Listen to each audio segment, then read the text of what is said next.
Mardi 17 mars 2026. Mesdames, Messieurs, bienvenue à chacun et à tous dans votre émission matinale Bonjour le Bénin.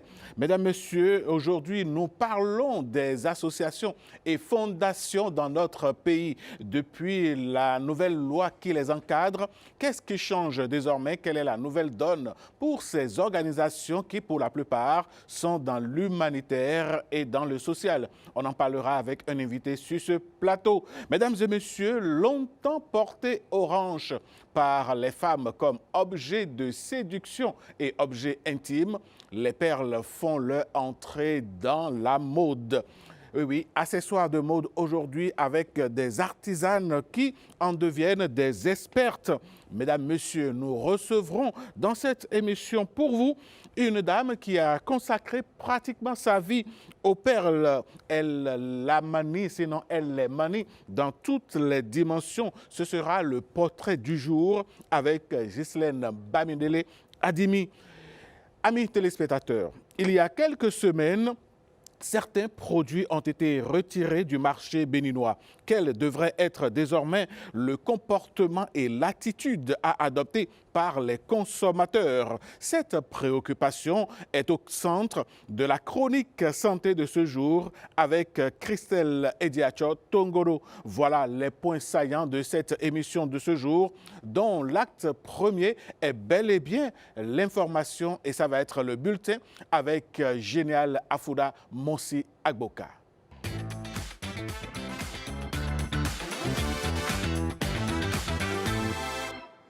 Mesdames, Messieurs, bonjour.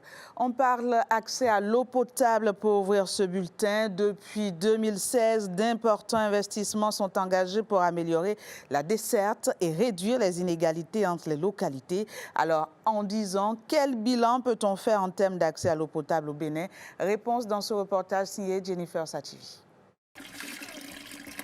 Depuis 2016, la politique du secteur de l'eau au Bénin s'inscrit dans une vision ambitieuse. L'objectif affiché par le gouvernement est clair, relever le défi de la couverture intégrale en eau potable sur l'ensemble du territoire national. À ce jour, des avancées majeures ont été enregistrées. Ces efforts ont particulièrement transformé les grandes villes, notamment Cotonou, où les investissements ont permis d'accroître significativement la production quotidienne et le nombre d'abonnés. On compte désormais 359 km de réseau, plus de 21 000 m3 d'eau produits chaque jour, des milliers de nouveaux branchements et des foyers alimentés en continu. Abomey-Calavi a également bénéficié d'investissements significatifs permettant d'étendre l'accès à l'eau à des dizaines de milliers de foyers auparavant mal desservis. Dans les quartiers d'Akpakpa, Agblangandan et Semepoji, l'eau était longtemps perçue comme un luxe. Afin d'y remédier, les autorités ont déclenché une action d'urgence estimée à près de 17 milliards de francs CFA. Un chantier d'envergure a été lancé comprenant une usine de traitement d'une capacité de 1000 m3 par heure, 4 nouveaux forages, 2 réservoirs de stockage, un système de télégestion moderne et plus de 35 km de canalisation installée sous terre. L'option du gouvernement était de doter durablement Akpakpa d'une infrastructure autonome et performante garantissant une distribution continue et sécurisée de l'eau potable. Le projet au départ, c'était de renforcer Akpakpa. Mais la mesure d'urgence a complètement changé l'option du gouvernement. L'option du gouvernement, c'est de doter définitivement Akpakpa de son usine. Et nous sommes allés jusqu'à Djara pour pouvoir trouver un champ captant qui nous a permis de mobiliser pratiquement 600 m3/h, c'est déjà très important, et de transporter l'eau depuis Djara en traversant la lagune de Port-Nouveau pour atterrir à PK18 et alimenter une usine ultra moderne. Au-delà des grandes villes, l'amélioration du service d'eau est visible dans de nombreuses localités du pays. Les investissements ont été orientés vers l'équilibre territorial, l'expansion des réseaux, la construction de nouveaux systèmes d'approvisionnement et la modernisation des équipements ont contribué à réduire progressivement les disparités d'accès. J'ai eu ce compteur à un coût réduit, 10 000 francs. Vraiment. Je suis fier. C'est 8 personnes sur 10 qui ont accès à l'eau potable. Et ça fait que les progrès que nous avons enregistrés permettent d'impacter aujourd'hui 5 800 000 personnes. un tournant social. Pour consolider cette avancée, l'accessibilité financière, le gouvernement a mis un point d'honneur pour un accès à toutes les bourses, un tarif social de 15 francs CFA. La bassine, contre 25 francs auparavant, a été instituée. Cette politique tarifaire porte le mètre cube à 598 francs CFA. Intéressons-nous à présent à ces espaces naturels qui jouent un rôle essentiel dans la régulation des eaux et la prévention des inondations. Les zones marécageuses sont de plus en plus menacées dans l'agglomération du Grand Nokoué, en cause l'urbanisation et l'occupation humaine. Face à cette situation, le gouvernement a décidé de passer à l'action. Le récent Conseil des ministres a acté la délimitation de plusieurs de ces zones. Les précisions dans ce récit de Sientish Kimpon. Au cœur du Grand Nokoué, les zones marécageuses jouent un rôle essentiel dans l'équilibre environnemental et la gestion des eaux. Pourtant, ces espaces naturels sont de plus en plus menacés par l'urbanisation et l'occupation humaine. Face à cette pression grandissante, le gouvernement décide de passer à l'action. En Conseil des ministres, une mesure importante est annoncée: la délimitation officielle de plusieurs zones marécageuses afin de mieux les protéger. Cette décision s'inscrit dans une dynamique plus large d'assainissement et de modernisation du cadre de vie dans l'agglomération du Grand Nokoué, qui regroupe notamment Cotonou, Abomey-Calavi, Semenkoji et Ouida.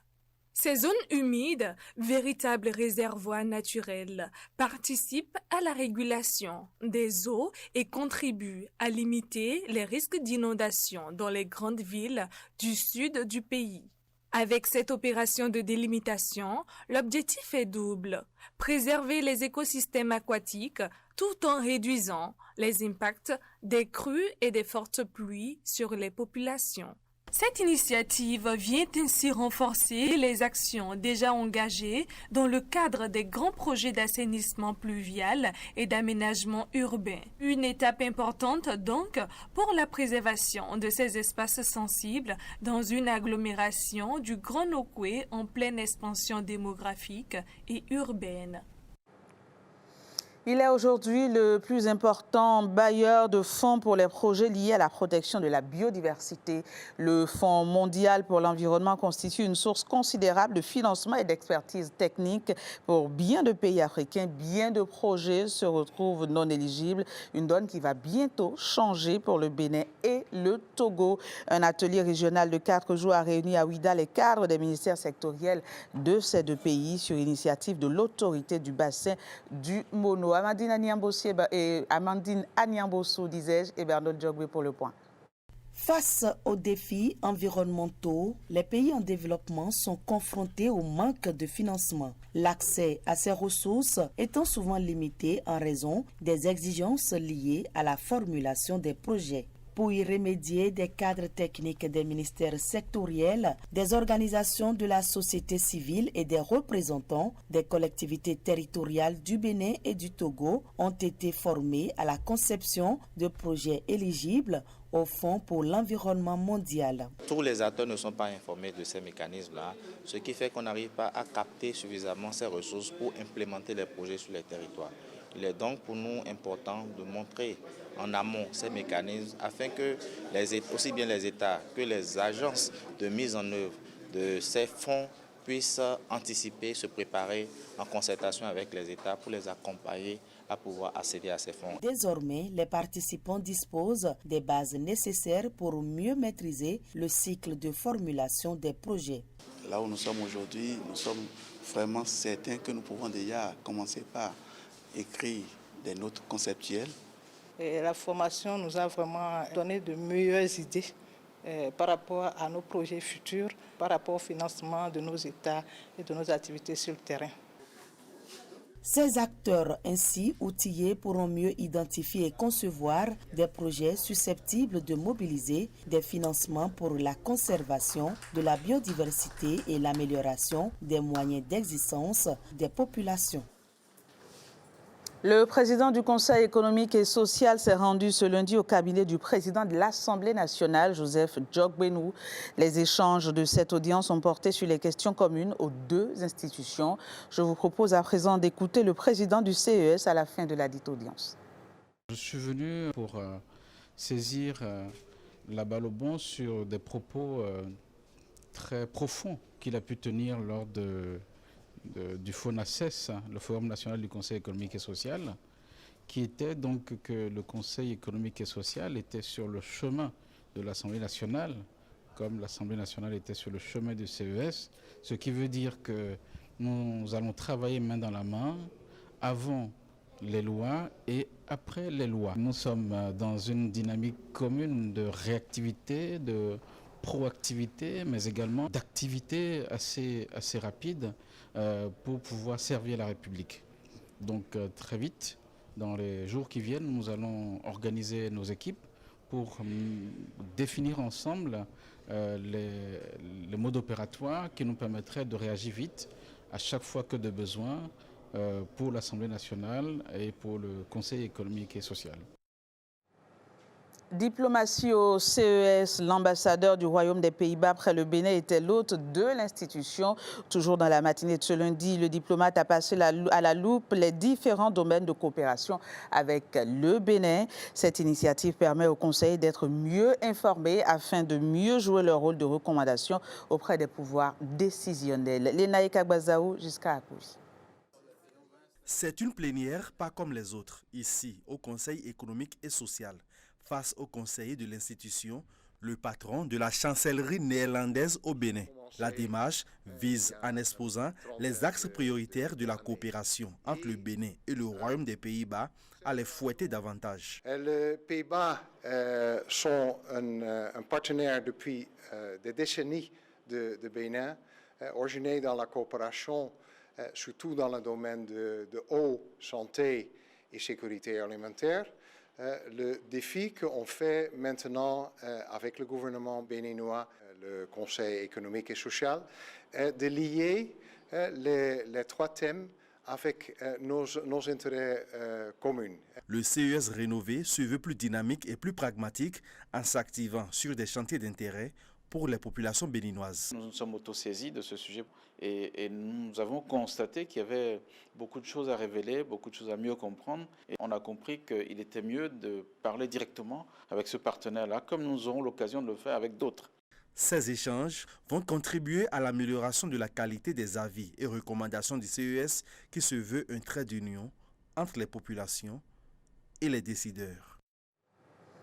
Modernisation des services publics, développement de l'Internet haut débit, digitalisation de l'administration. Vous le savez, depuis 2016, le Bénin a engagé une transformation profonde de son écosystème numérique. Le pays misant sur le numérique pour accélérer son développement. En 10 ans après les premières grandes réformes, quel bilan peut-on dresser? Élément de réponse dans ce reportage de MacLeod Adam Oussode et Fallon Kisezon. En 2016, le gouvernement béninois place le numérique au cœur de sa stratégie de développement. La vision, à terme, est de faire du pays une plateforme de services numériques en Afrique de l'Ouest. L'un des piliers de cette transformation est l'amélioration de la connectivité. Le résultat est là aujourd'hui, tangible. Les populations béninoises sont couvertes en réseau mobile à plus de 90%. Ce qui signifie que partout dans notre pays, presque partout, on peut capter le signal, on peut passer des appels, on peut utiliser les services mobiles et Internet, on peut utiliser le service mobile money pour payer. Plusieurs démarches administratives peuvent désormais se faire en ligne à travers le portail des e-services, demande d'actes administratifs ou encore paiement de certains services publics. Donc on a la plateforme e-Visa, il suffit de 2 minutes pour faire sa demande de visa pour venir au Bénin. Ensuite on a eu le portail national des services publics qui aujourd'hui a plus de 230 services qui ont été digitalisés. Et si on doit terminer avec un exemple plus récent, il y a la plateforme Afro-Descendant.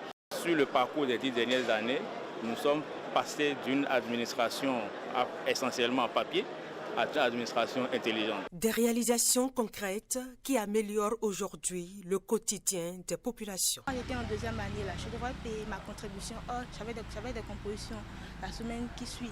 Donc, je dois d'abord payer la semaine avant. J'allais sur le campus, j'allais même des fois à 4 h, 5 heures, j'attendais, mais ça ne passait vraiment pas. Mais en troisième année, tout ça s'est amélioré. Tu prends juste mon portable, tu peux tout payer. Je paye mes factures en ligne et pour faire mes papiers administratifs, je les fais en ligne. Dans les zones reculées, ainsi que dans le domaine de l'éducation, il y a également eu des avancées. Pour preuve, la création des points numériques communautaires, PNC, ou encore des salles de classe numériques. Les PNC sont des cybercafés publics installés par l'État, équipés d'ordinateurs, de connexion Internet, mais très important, d'un service d'assistance et de formation. Des infrastructures à la digitalisation des services publics, le pays poursuit sa marche vers une économie davantage connectée et innovante. C'est un tournant décisif amorcé au Bénin depuis 2025. Un instrument rigoureux met en lumière les progrès et les défis profonds à relever par des entreprises. Le baromètre de la responsabilité sociale des entreprises apparaît comme un instrument rigoureux pour mesurer, comparer, structurer les engagements des entreprises. Il y a quelques jours, l'édition 2026 a été lancée sous le regard de plusieurs chefs d'entreprise. Ghislain Poguet pour le point. Discussion entre cadres et chefs d'entreprise. Au cœur des échanges, la responsabilité sociale des entreprises. La RSE en français facile, c'est tout simplement le fait pour une entreprise de gagner de l'argent tout en recherchant à avoir un impact à la fois sur la société, sur l'humain et sur l'environnement. Mettre en place une démarche RSE pour une entreprise, c'est s'engager à travailler sur 3 piliers, à savoir l'économique, le social et l'environnemental. Cette démarche permet également d'améliorer le climat de travail et l'engagement des collaborateurs. Intégrer la responsabilité sociale dans sa stratégie globale permet à l'entreprise d'avoir accès à de nouveaux marchés, vu qu'aujourd'hui, de nombreuses opportunités sont conditionnées à la démarche RSE. Estelle Mpan-Adossou est responsable RSE. Son groupe a fait le choix d'intégrer la démarche dans sa gouvernance. Ça fait vraiment avancer. On se rend compte que quand on fait de la RSE et quand on le voit vraiment de manière durable, ça a un avantage certain, autant pour l'engagement des collaborateurs. Et nous, on a vraiment travaillé sur ce volet du capital humain depuis de nombreuses années. Et on peut vraiment dire qu'on a des indicateurs qui montrent que nos collaborateurs sont très engagés au niveau de nos filiales. Au cours de cette séance, ces cadres d'entreprise ont procédé au lancement du baromètre RSE 2026. Mais avant, ils ont fait le bilan de l'édition 2025. On descend tout doucement, mais d'abord le point des marchés ouverts du jour, c'est parti.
Voilà, fin de ce bulletin. On espère que vous avez aimé. On se retrouve demain. Alain, c'est à vous.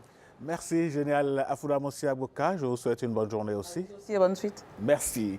Allez, mesdames, messieurs, tout de suite, nous allons enclencher sur Instant Politique. Nous ne parlerons pas purement politique aujourd'hui, mais nous parlerons également beaucoup plus de ces organisations qui opèrent dans le social et surtout l'humanitaire. Voici Instant Politique.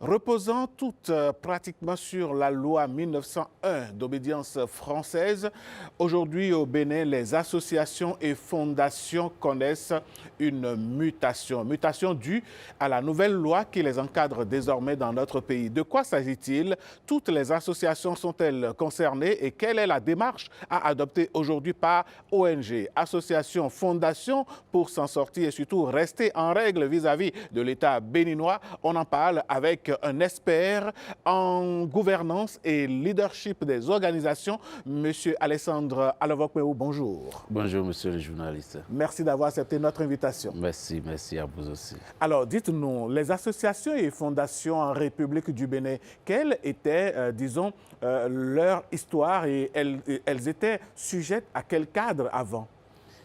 Merci beaucoup. Il faut dire avant juillet 2025, les associations, les fondations, tout ce qui est organisation, étaient régies par la loi du 1er juillet 1901, qui est un héritage colonial et qui permettait juste aux associations de faire une déclaration à la préfecture au ministère de l'Intérieur pour avoir leur récépissé et exister et s'organiser, mener leurs activités en République du Bénin.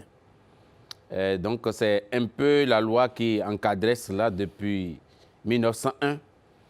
Mais le Bénin, compte tenu de ses ambitions, parce qu'il faut savoir que les textes qui régissent le rapport entre les hommes dans un pays dénotent de l'ambition pour ce pays.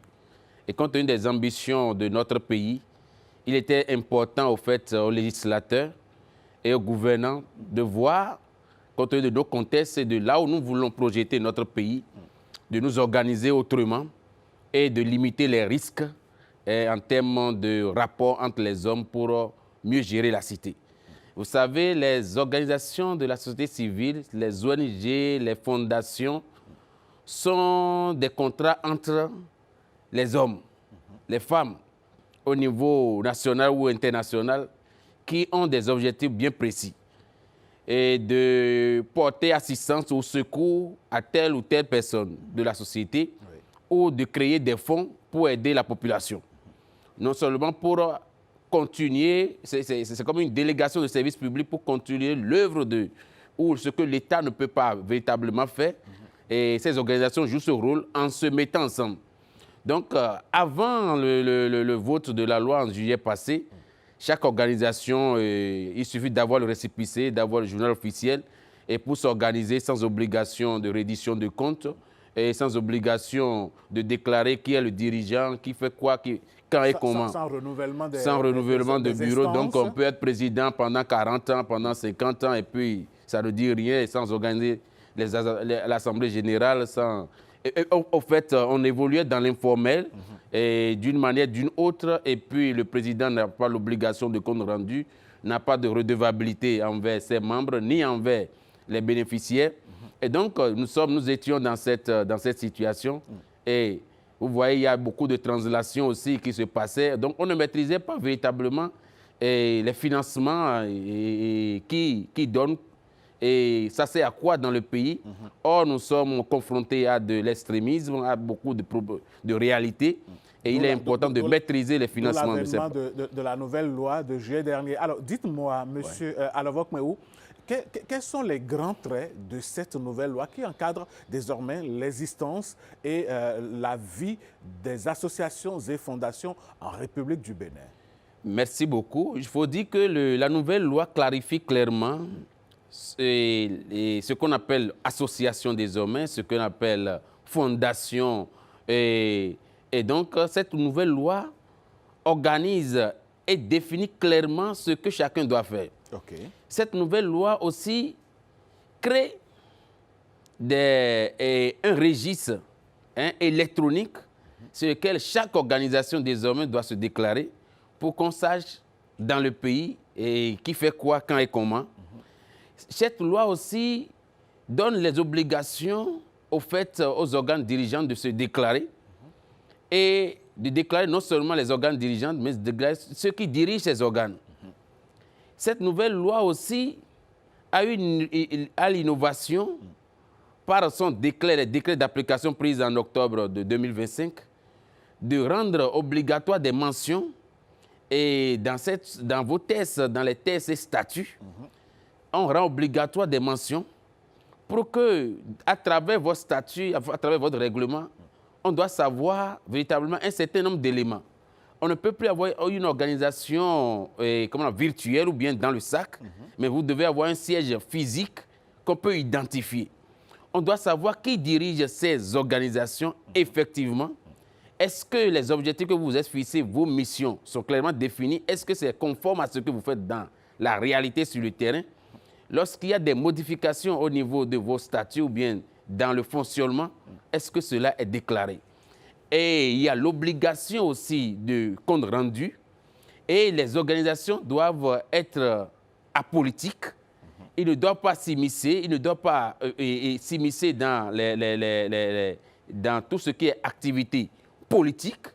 Ils doivent véritablement jouer leur rôle, être collés à leur mission, à leur vision qu'eux-mêmes ils ont déclarée au départ pour obtenir leur récépissé ou bien leur existence. Alors, donc vous voyez...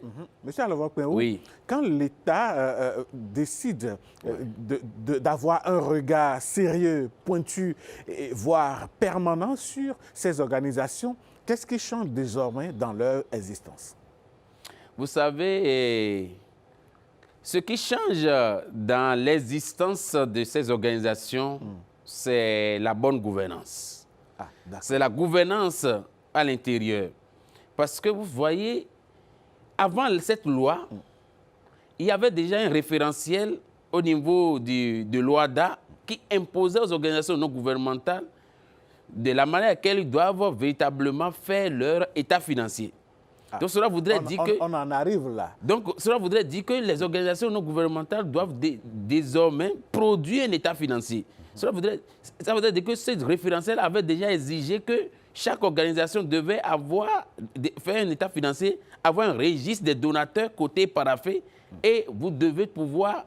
vous devez faire mention des donateurs de votre organisation. Mais dans la réalité des faits, dans la réalité, ça ne se faisait pas. Respecté. C'était pas respecté. Donc maintenant, la loi vient, insister là-dessus. Le jour que vous obtenez votre autorisation, votre existence dans le République du Bénin, cela voudrait dire que chaque année, vous avez l'obligation, après avoir tenu vos assemblées, vous avez l'obligation de rendre compte à travers la plateforme, en déposant vos rapports d'activité, en déposant vos comptes, et on pourra savoir, on pourra avoir plus de traçabilité. Donc cela voudrait dire, ce qui change véritablement, c'est la redevabilité. C'est la bonne gouvernance au sein de nos organisations. Cela voudrait dire qu'on ne peut plus faire de ça une activité personnelle. Cela ne se résume plus au président, mais on doit voir que les gens prennent des décisions de façon concertée, de façon collégiale, au service de l'intérêt général. Ce n'est plus l'intérêt personnel, ce n'est plus l'intérêt personnel, mais tous ceux qui sont dans l'organisation réfléchissent dans le but de satisfaire l'intérêt général. Donc c'est un peu ce qui change. Alors dites-nous, il y a une panoplie d'associations et de fondations dans notre pays. Oui. Il y en aura certainement dans le futur. Oui. Alors, celles qui existent déjà, qu'est-ce que la loi dit par rapport à ces anciennes associations et les nouvelles à venir? Vous savez, ce qui existe avant le 22 juillet 2025, la loi donne 9 mois pour faire une mise en conformité. 9 mois? 9 mois. Cela voudrait dire que le 9e mois, c'est l'avril qui vient là. Oui, le mois prochain. Le mois prochain. Avril 2026. Donc, ceux qui existaient légalement ont obtenu leur récépissé, que ce soit dans nos préfectures, que ce soit au ministère de l'Intérieur, avant le 22 juillet passé, doivent mettre à jour leur statut, conformément à la nouvelle loi, conformément au décret, en y intégrant les 14 mentions obligatoires et en faisant une assemblée générale modificative pour pouvoir adopter les nouveaux statuts. S'ils veulent confirmer ou nommer des nouveaux dirigeants, ils les nomment. Et maintenant, ils doivent aller sur la plateforme du service public pour pouvoir aller au niveau de la déclaration de la mise en conformité de leur organisation. Le représentant légal de cette organisation va avec son numéro NPI créer son compte et faire les démarches qu'il faut en ligne, en y intégrant les éléments qu'on a demandés, en y ajoutant le statut modifié, le règlement intérieur modifié, et il doit aussi ajouter les anciens documents qui prouvent qu'il existait. C'est-à-dire, il doit ajouter son PV de création, son dernier récépissé, et surtout les casiers judiciaires des dirigeants. Avant, vous allez voir que c'est juste le secrétaire, le trésorier, peut-être le président, qu'on demandait le casier judiciaire. Mais aujourd'hui, nul ne peut exercer dans une organisation si lui-même n'est pas à jour de ses droits civiques et moraux. Donc tous les membres des organes dirigeants doivent avoir leur casier judiciaire à jour, doivent avoir leur CIP à jour et joindre le dossier et le mettre en ligne. Alors, s'ils ne le font pas, si ces organisations-là ne font pas cette démarche avant avril ou bien à la fin du mois d'avril 2026, la loi dit automatiquement qu'ils perdent leur existence juridique. Ils perdent totalement leur acquis. C'est comme s'ils n'ont jamais existé en République du Bénin. À partir du 30, après le 30 avril, c'est comme s'ils n'ont jamais existé au Bénin. Et normalement, s'ils ont des fonds dans des banques, cela ne devrait plus fonctionner parce qu'ils n'existent plus. Au vu de la loi, ils n'existent plus au 1er mai. S'ils ne font pas la démarche de mise en conformité, s'ils ne font pas la démarche en ligne pour obtenir au moins leur attestation de dépôt, et la base serait dans le camp de l'État, du service public, c'est-à-dire le ministère de l'Intérieur qui est chargé d'étudier sur ces dossiers. S'ils ne font pas cette démarche, cela voudrait dire que leur existence tombe automatiquement et donc ils n'ont jamais existé en République du Bénin. Donc, c'est l'implication directe de ce que... Et donc, il faut aussi attirer l'attention de ces dirigeants sur les tentations de déclarer, de faire des fausses déclarations en ligne. Cela est puni rigoureusement par la loi jusqu'à 10 ans d'emprisonnement. Donc, ils doivent faire attention à ce qu'ils sont en train de mettre en ligne. Les pièces qu'ils sont en train de produire aujourd'hui doivent être des pièces authentiques et vérifiables. Donc, si quelqu'un ne tient pas une assemblée générale et qui dit qu'il a tenu une assemblée générale, cela pourrait aller contre lui. Tout ce qu'il met comme pièce doit être authentique et vérifiable. Ça, c'est ce qui concerne les organisations qui existent déjà. Ils doivent faire la mise en commun. Et ceux qui veulent faire une nouvelle création, c'est le coût normal. Ils ne sont pas limités par un temps. Donc, ça voudrait dire qu'eux aussi, ils sont sur la plateforme, ils doivent pouvoir faire une déclaration. Et cette fois-ci, tous les membres fondateurs de ces organisations doivent aussi avoir leurs pièces à jour. Je vous ai dit tout à l'heure qu'un citoyen qui appartient à une organisation doit jouir de ses droits civiques et moraux. Cela voudrait dire que si vous êtes dans une situation de condamné ou bien vous avez des problèmes avec la justice, vous ne pouvez pas exercer votre activité dans une association. On doit avoir... Ce n'est plus seulement au niveau des partis politiques que le problème se pose. Non. Une organisation, vous êtes des responsables, vous avez décidé d'apporter votre soutien à la communauté. Vous devez quand même être à jour. Vous devez être des gens authentiques sur qui on peut compter puisque vous voulez manipuler les ressources publiques. Donc c'est un peu cela. Je voudrais aussi attirer l'attention sur le fait que cette loi crédibilise nos organisations désormais. Parce que nécessairement, lorsqu'il y aura une bonne gouvernance, il y aura une bonne traçabilité, les partenaires vont beaucoup plus faire confiance. Il n'y aura pas le risque de détournement des fonds publics est limité. Et donc, il y aura plus d'investissements à attirer vers nos organisations.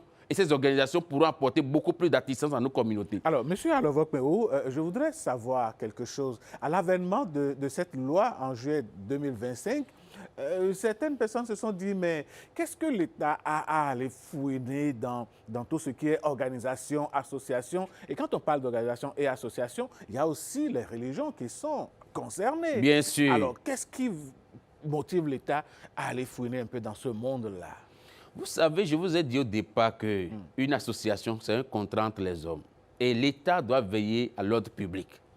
doit veiller à ce que le rapport qu'il y a entre les hommes, les contrats qu'il y a entre que vous vous êtes donnés entre vous-même, soit respecté et limiter les risques de litige. Vous voyez, vous avez dit par exemple d'intervenir, d'aider les orphelins de telle commune. Oui.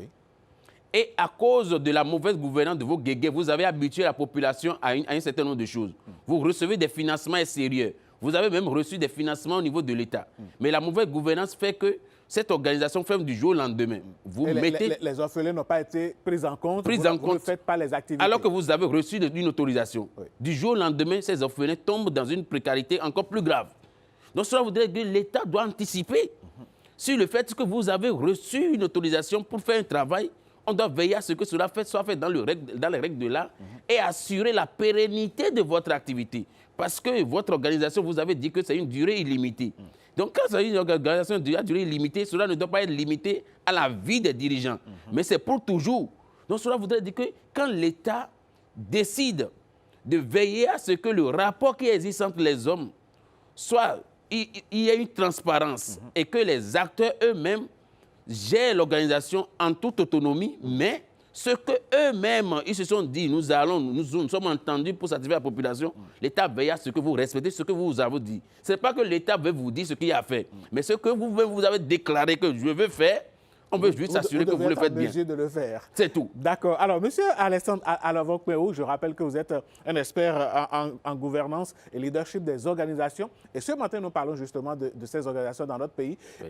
Avec toute cette nouvelle donne, quelles sont les perspectives désormais pour le monde des associations et fondations dans notre pays? Oui, je voudrais rassurer au fait les organisations que c'est une opportunité véritablement pour asseoir leur crédibilité et asseoir une bonne gouvernance. Et donc, en termes de perspectives, les perspectives sont bonnes parce que celui-là qui arrive à faire la mise à jour de son organisation ou arrive à se mettre sur le registre électronique aujourd'hui va beaucoup plus gagner en crédibilité, va beaucoup plus asseoir une bonne gouvernance, va beaucoup plus asseoir une bonne redevabilité et du coup capter davantage de financement à l'interne comme à l'externe pour pouvoir aider la population à la lumière des objectifs qui se sont fixés. Donc les objectifs, les perspectives sont bonnes et donc les jours à venir, ceux qui craignent quoi que ce soit, c'est juste de la... pense qu'il y aura des impôts derrière, il y aura une sorte de... Mais dans tous les cas, lorsque vous faites des activités génératives de revenus, et vous devez respecter ce qui régit et la loi fiscale, sur le plan fiscal, ce qui régit cela. Tout à fait. Lorsque vous faites une activité générative de revenus, on doit s'assurer que ce que vous avez fait comme activité générative de revenus permet de financer l'objectif pour lequel vous n'avez pas un partage de bénéfices. C'est tout ça là qui fait que les gens ont des craintes. C'est la bonne gouvernance. Tu as dit que tu veux aider telle population. Tu as fait une activité générative de revenus. C'est simple. Ce que l'activité générative de revenus a généré, mets-le au service de la communauté, de l'objectif pour lequel tu as créé l'organisation. Au lieu de le mettre dans ta poche. De le mettre dans sa poche. Donc, c'est au fait le fait d'asseoir une transparabilité et de déposer des comptes désormais, de déposer un rapport financier, de déclarer les dons reçus et comment vous avez utilisé les dons. C'est une crainte. Mais nous devons affronter cela et devenir crédibles à la lumière du monde. Et cela garantit, au fait, c'est l'ambition du pays qui permet d'asseoir au niveau des organisations, que ce soit politique, que ce soit social, asseoir en leur sein une bonne gouvernance pour que le pays soit davantage crédible au niveau international. Alors, M. Alavok-Peou, quand on finit de dire tout ça, qu'est-ce que vous avez à dire d'autre aux organisations comme mot de fin pour clôturer cet entretien? Non, moi, je voudrais, en tant qu'expert, demander aux organisations de ne pas craindre, de se faire assister, accompagner pour réduire davantage le risque de rejet de leur dossier, de faire en sorte que ceux qui sont ces organisateurs, ces responsables-là, se fassent former davantage si véritablement ils veulent aider la population. Se fassent former, se fassent coacher et de faire la mise en conformité dans le délai imparti pour pouvoir sauvegarder les acquis de l'organisation d'il y a 5 ans, d'il y a 10 ans, d'il y a 2 ans ou d'il y a des années et de ne pas avoir peur d'avancer résolument vers la bonne gouvernance, vers la redevabilité sociale pour que nos communautés notre pays soit davantage crédible au niveau national et au niveau international. Je vous remercie. Merci, M.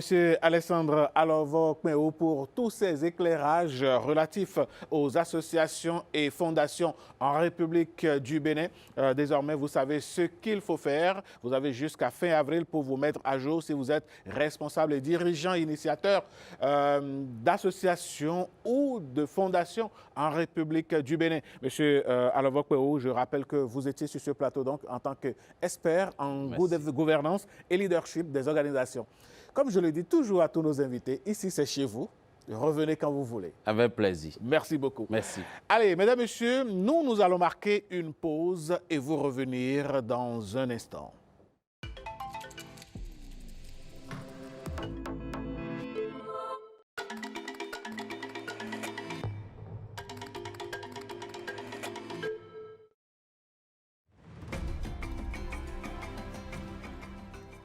Comment consommer de façon sûre les fruits et légumes? Avant de manger des fruits ou des légumes crus, assure-toi de bien les laver avec de l'eau propre et un désinfectant comme Aquatab. Cela t'aidera à éliminer les impuretés et les microbes pour protéger ta santé et celle de ta famille. Bien laver tes fruits et légumes, c'est le premier pas pour les consommer en toute sécurité et éviter les maladies. Les fruits comme les bananes et les tomates se conservent à température ambiante. Bien conserver tes fruits et légumes, c'est garantir leur qualité et leur saveur. Consommer des fruits et légumes crus ou cuits, c'est une excellente habitude pour ta santé. Mais attention à la cuisson. Ne les fais pas cuire trop longtemps, car tu risques de perdre une partie de leurs vitamines et minéraux. Les légumes crus, comme les tomates et les oignons, sont délicieux et pleins de bienfaits pour ton corps. Manger des légumes crus ou légèrement cuits, c'est plein de vitalité. Prendre soin de la préparation et de la conservation des fruits et légumes, c'est prendre soin de toi, de ta famille et de ta santé à long terme. Ceci est un message de l'Agence nationale de l'alimentation et de la nutrition, ANAN. Comprendre pour agir en faveur de la nutrition. Les épices, alliées de notre santé. Les épices, ce ne sont pas seulement des saveurs. Elles participent aussi à la protection de notre santé. Consommer régulièrement des épices, c'est faire du bien à son corps. Le curcuma, par exemple, est reconnu pour ses capacités à détoxiquer notre organisme et participe à son bon fonctionnement. Le gingembre, quant à lui, aide à la digestion et soutient les défenses naturelles du corps. Les substances contenues dans le gingembre aideront à améliorer le métabolisme. La cannelle peut contribuer à une meilleure régulation du sucre dans le sang, surtout lorsqu'elle est consommée avec modération. Le poivre noir, quant à lui, facilite la digestion et aide l'organisme à mieux utiliser certains nutriments. Qu'en est-il alors de l'ail et de l'oignon? Ils sont largement utilisés dans notre alimentation traditionnelle. Ils participent à la protection du cœur, aident à lutter contre certaines infections et renforcent l'immunité. Comment alors bien utiliser les épices? D'abord, les consommer crus ou légèrement cuites et puis éviter les cuissons longues qui détruisent leurs bienfaits. En résumé, les épices ne servent pas seulement à relever le goût des plats, elles soutiennent la digestion, renforcent le corps et participent à une alimentation saine. Ceci est un message de l'Agence nationale de l'alimentation et de la nutrition. ANAN, comprendre pour agir en faveur à la signature. Allô? Je viens juste de sortir du resto. Non mais, c'était incroyable. Le décor, les lumières, le dessert. Attends, j'ai fait de superbes photos. Faut que je te les envoie. Raccroche pas. Oui, je t'envoie les photos.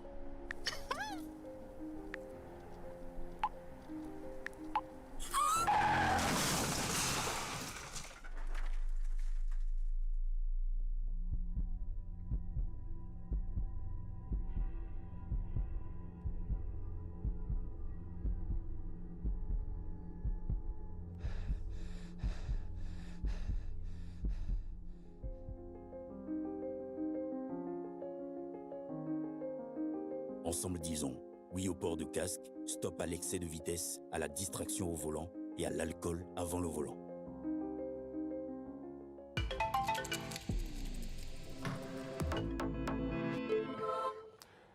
Retour plateau pour parler d'événements à la une. Vous savez, dans notre pays ou bien dans le monde ou dans la vie en général, parfois les situations ne dépendent pas de nous. Et face aux situations, nous n'avons pas toujours les mêmes attitudes. Comment est-ce que l'on peut faire face aux blessures intérieures et en guérir? On en parle dans cette rubrique.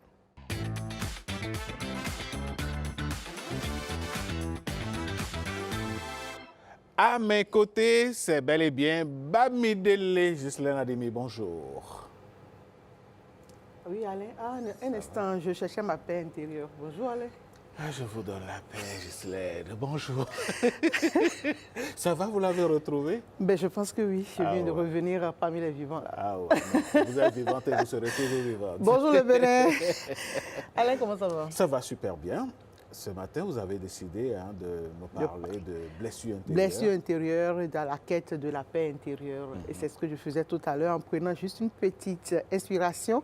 Mon invité me dira si j'ai fait bien. Mon invité, c'est Madame Nathalie Tozon Vlavonou. Elle est coach matrimonial. Bonjour, Madame.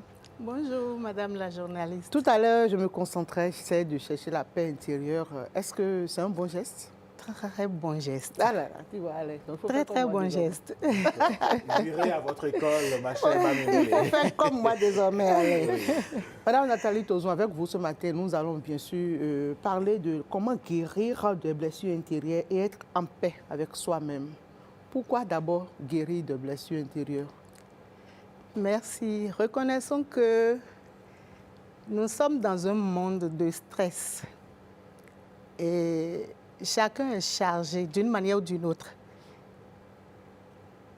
Il faut impérativement se guérir de ces blessures intérieures pour que la vie soit plus calme, plus simple et plus vivable.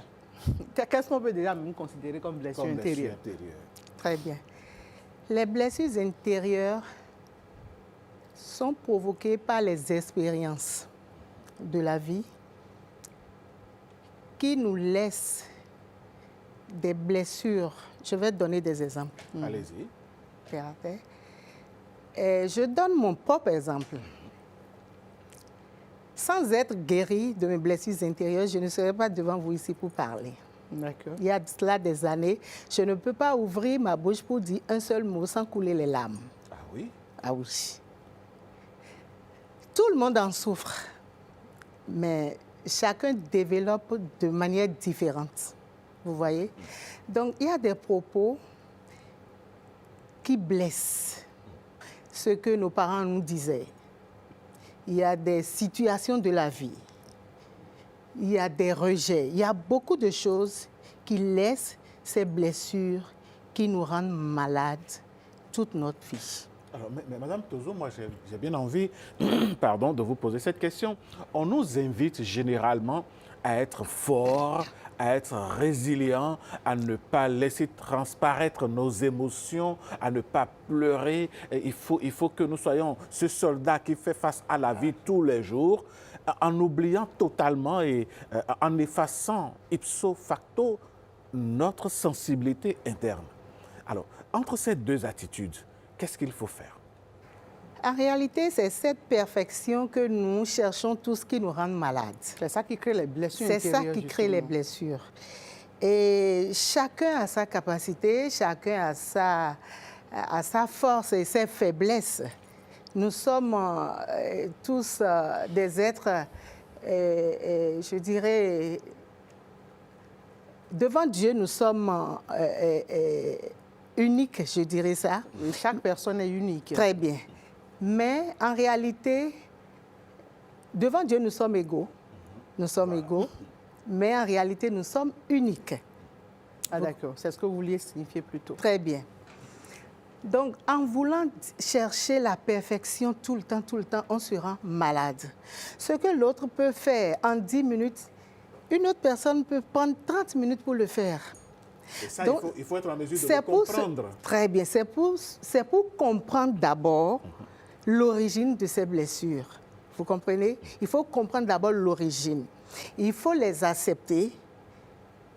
Il faut les accepter. Il faut ne pas fuir. Il ne faut pas fuir ces blessures en question. Savoir les affronter très un moment bien. ou à un autre de sa vie. Très bien. Pardonner s'il le faut, parce que je viens de parler des propos blessants. Un parent qui dit chaque fois à son enfant tu es trop vilain, et tu as un gros nez, et toi tu es trop nonchalant, et toi tu n'es pas digne d'être mon fils. Des propos comme ça choque. Et ça nous suit. On a l'impression parfois ou bien on oublie que parce qu'il est enfant, il ne se rend pas compte ou bien il ne capte pas ce que vous dites. Alors que c'est une très grande erreur, c'est une grosse erreur que nous, les parents surtout, nous faisons. Et ce n'est pas seulement les parents, avec les amis, dans la vie sociale, dans la vie professionnelle parfois. Tout ça là, ça nous rend malades tout le temps. Donc le problème est de s'aimer. Il faut s'aimer et de privilégier sa paix, de travailler sur soi-même tous les jours que Dieu fait. Mais comment reconnaît-on qu'on a une blessure intérieure? Très bien. La personne est à côté de vous, et pour rien du tout, elle se fâche. Tout ce qui est disproportionnel, vous comprenez, c'est que la personne fait des choses dont elle-même ne s'en rend pas compte. Elle s'énerve pour rien du tout. Elle s'énerve pour rien du tout. Elle se met à pleurer. Des fois, elle peut s'enfermer. Des fois, elle veut être seule. Vous voyez, il y a des signes qui prouvent que cette personne souffre vraiment, véritablement des blessures intérieures. On parle souvent quand on voit des gens comme ça, on se dit qu'ils sont capricieux. C'est des caprices. On parle de saut d'humeur parfois. Oui, des gens parlent même de bipolarité. Vous voyez tout ça là, mais c'est la source. C'est des blessures qui... Ou bien la personne ne se sent pas être au niveau des autres. Il se cache. Vous voyez des comportements comme ça, tout ça là prouve que c'est des preuves, c'est des signes que la personne souffre. Mais on dit souvent que le temps guérit tout. Est-ce que quand on porte une blessure intérieure, le temps peut permettre de guérir cette blessure sans en parler, sans faire des exercices de le reconnaître, de se traiter? Non, c'est pas vrai. Le temps peut adoucir ces blessures, mais il ne peut pas les guérir. Sérieux? Non. Mais justement, parlant de guérison, y a-t-il un processus, y a-t-il des méthodes pour guérir justement de ces blessures? Très bien, il y a des méthodes. Il faut d'abord amener à cette personne, il faut d'abord l'amener à comprendre ce dont elle souffre. D'accord? Et après, il faut qu'elle accepte qu'elle est en train de souffrir des blessures intérieures. Maintenant, l'aider à maîtriser l'origine de cette blessure-là. Et si c'est causé par une personne proche, parent ou ami, cette dernière doit pardonner. Ça, c'est les démarches, ça. Elle doit pardonner. Puis maintenant, la prise en charge par un professionnel, un coach comme moi. Eh bien, ça, ce sont, si on le dit bien, les étapes du processus pour aller à la guérison. Oui. Alors, qu'on l'accepte ou pas, notre monde aujourd'hui nous impose un rythme de vie souvent très intense. Et il devient donc essentiel d'apprendre à écouter, à accueillir ses émotions. Comment peut-on y arriver concrètement? Puisque vous êtes coach, donnez-nous quelques recettes là. Oui, vous savez, quand la tête est lourde, le cœur est chargé, l'âme aussi est vraiment chargée, il faut avoir quelqu'un. Pour se décharger, il faut dialoguer avec une personne à qui on a fait confiance. Vous comprenez, une personne confiante. De confiance, oui. Très bien. Maintenant, il y a des exercices, les activités sportives, la natation par exemple, le yoga, tout ça là, ça peut aider la personne. Comme ce que je faisais tout à l'heure. Très bien. La respiration profonde, les exercices de la respiration, c'est très très important. Il y a ces outils-là. Il y a aussi le silence. À un moment donné, il faut faire la pause. Oui. Vous voyez vous-même, tout à l'heure, vous allez finir cette émission, c'est sûr qu'il y aura d'autres choses à faire. Ça, c'est clair. Il faut avoir un moment, il faut prendre une pause, rester en union avec son cœur, son âme, son esprit. Ça fait du bien à tout le système immunitaire. Pour une personne comme moi, vous l'avez dit tout à l'heure, On est là depuis le matin, donc on a couru, on s'est levé, on a sauté du lit, on a fait notre petite toilette. Les enfants d'abord. En tant que femme, la circulation. J'ai essayé de vérifier le nécessaire à la maison. J'ai déposé l'enfant à l'école. La circulation avec l'embouteillage. Vraiment. Je suis venue, maquillage, top, hop, hop, hop. Je finis montage, reportage, jusque... C'est pas évident que je rentre avant 20h, je rentre, je dois m'occuper des enfants encore. Et tout. À quel moment, justement, elle fait la pause? À quel moment, justement, je pourrais faire cette pause? Avant de prendre votre déjeuner, par exemple, vous allez prendre votre déjeuner. Si je vous raconte comment on prend le déjeuner aussi. Allez, il faut pas... Si c'est dans une toilette, n'importe quelle, vous comprenez, prenez au moins... un endroit. Oui, un endroit pour se calme, ne reposer. serait-ce que c'est... Même si c'est 5 minutes, prenez une pause, méditez, restez en communion, en connexion avec vous-même, avec votre âme. Parce que si l'âme est lourde, si elle est malade, vraiment, ça reflète que de négativité sur le corps. Vous voyez un peu. Et pour ceux qui n'ont pas des personnes de confiance à qui se confier, avec qui aller parler, tout ça. Nous sommes là pour les accueillir, mais pour ce n'est les pas évident accompagner. pour tout le monde. Alors, est-ce qu'on peut vivre avec ces blessures intérieures et évoluer? On peut vivre avec les blessures intérieures et bien évoluer, mais ça laisse toujours des traces. Toujours. La manière... Bon, là, on peut prendre l'exemple d'un couple. La femme, elle souffre de ça, le monsieur est rentré pour rien du tout, mais elle s'enflamme. Elle se prend à son homme. Pour une raison banale, vous voyez. La personne peut évoluer dans la vie et physiquement comme ça, vous allez voir que tout se passe très bien. Mais quand elle se retrouve toute seule, c'est un autre monde. Elle se met à pleurer. Alors justement, comment est-ce que vous arrivez à encadrer toutes ces personnes-là? Comment est-ce que vous les identifiez d'abord? Et est-ce qu'il y a des personnes qui ont été guéries suite à ce processus dont vous venez de parler? Je suis guérie. Vous en êtes un exemple. Oui, l'exemple est là devant vous. Je viens de dire qu'il y a quelques années en arrière, je ne pouvais pas ouvrir ma bouche pour dire pour prononcer un seul mot. Qu'est-ce qui a causé ça dans votre cas? Et comment est-ce que vous en êtes rendu compte? Et est-ce que vous avez eu besoin d'un coach pour guérir? Et comment est-ce que vous avez guéri, Madame Tosso? J'ai été accompagnée par un coach. Okay. Oui, j'ai été accompagnée par un coach. En réalité, moi, j'ai passé une enfance difficile, vous voyez. Donc, c'est ça qui m'a suivie tout au long de ma vie, pendant plus de 40 ans. Que je traînais ce poids-là.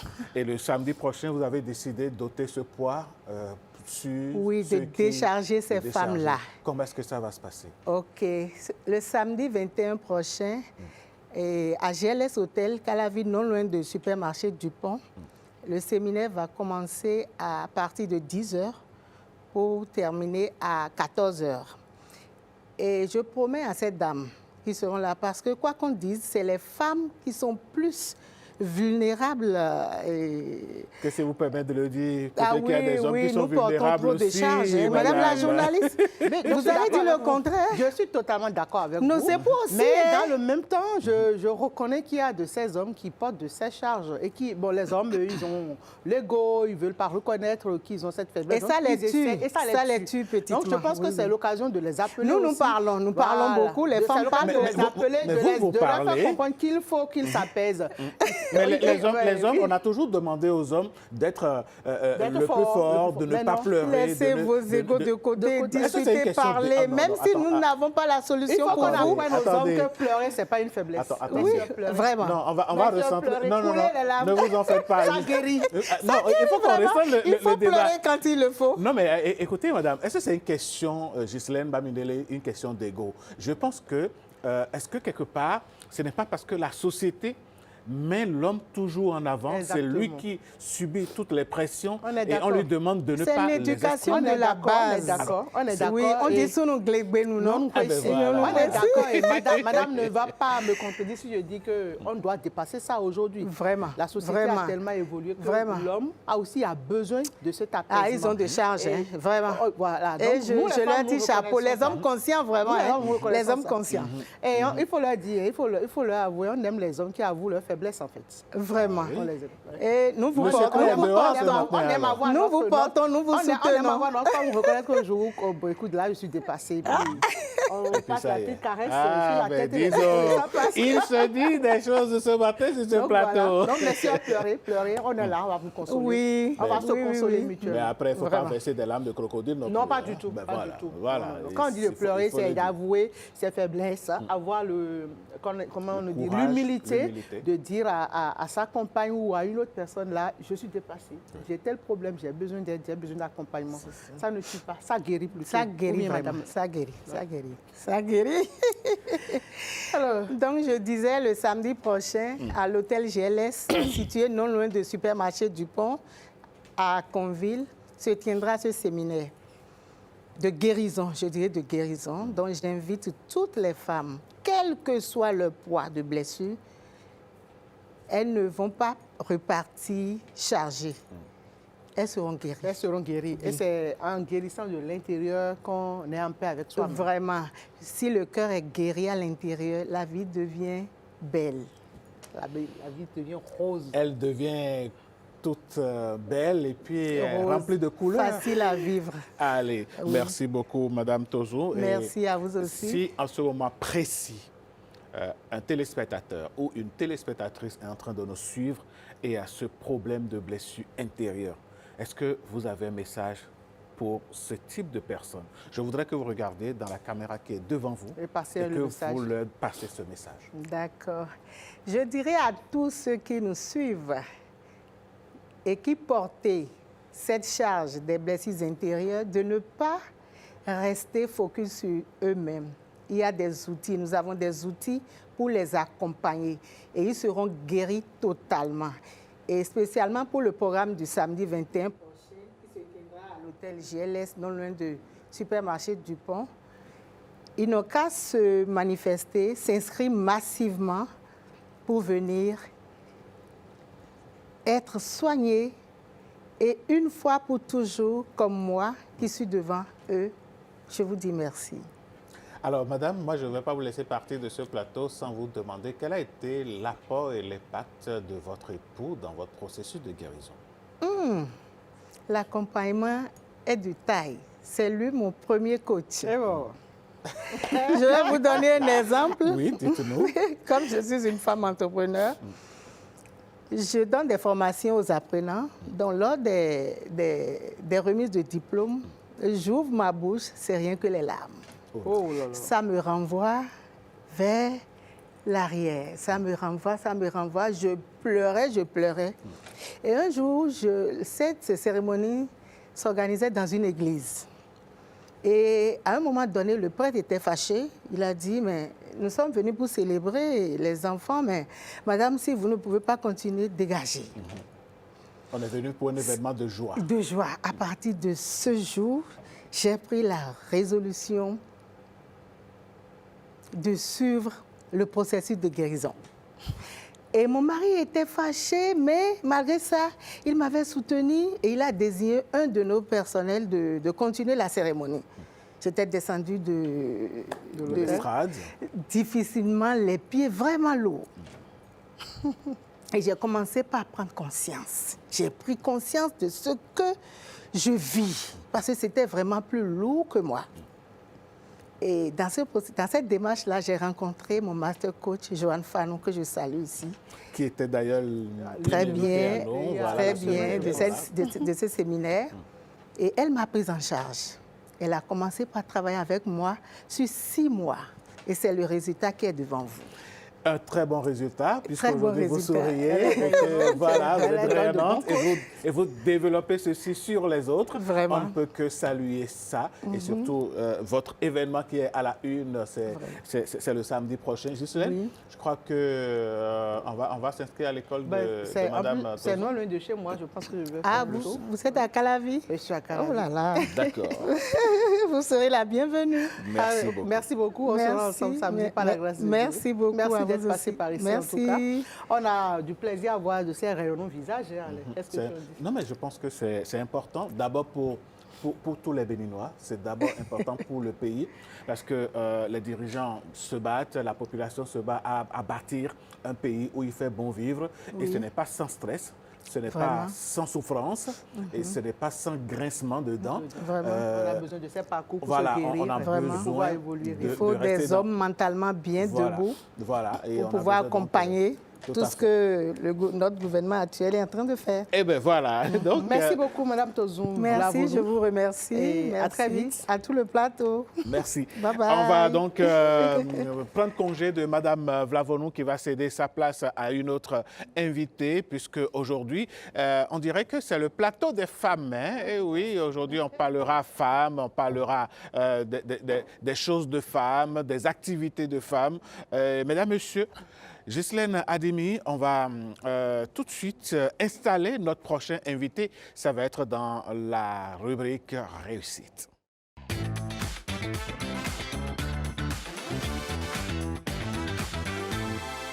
Pendant longtemps, les perles étaient synonymes d'objets de séduction et surtout d'objets intimes. Mais aujourd'hui, elles font leur apparition dans la mode, le monde de la mode aujourd'hui. Et les accessoires de mode connaissent la présence et l'utilisation des perles. Ghislaine Adimi a décidé d'inviter donc une personne qui en est devenue experte. Ghislaine.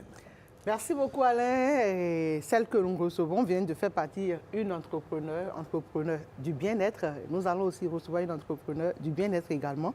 Le bien-être physique cette fois-ci. Les accessoires, les sacs, les bracelets. Quand on parle de perles, la première perle à laquelle on pense, c'est les perles de hanche.